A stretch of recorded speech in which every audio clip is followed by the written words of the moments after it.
Aňarda bir gazanjy gelen soň netik bolsa öýerer. Men onda gittim.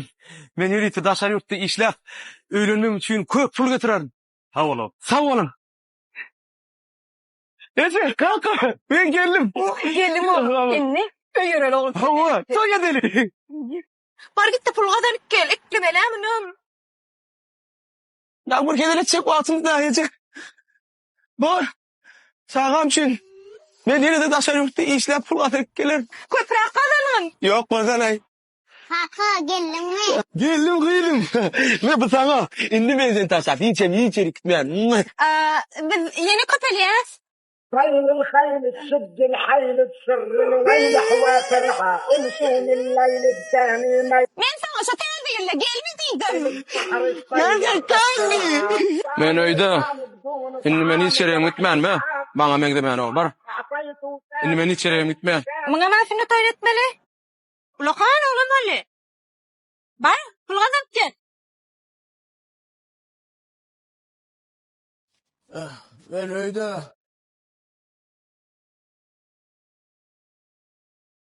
तेरे लिए हम हैं जी होठों को सिए तेरे लिए हम भेजिए हर आंसू पिए दिल में मगर जलते रहे Evet oğluma.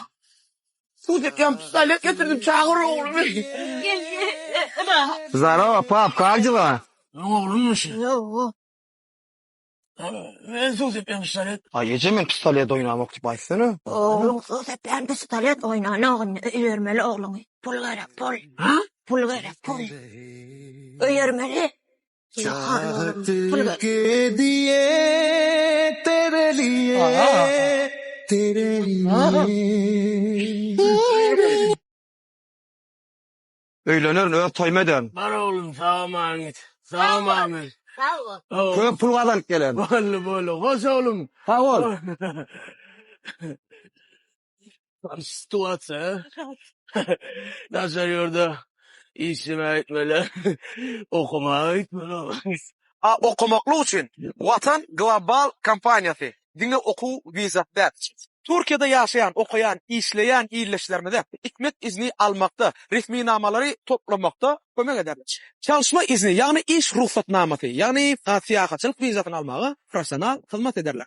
Vatan Global bu neticeler profesyonel kampanyalardan alınıyor.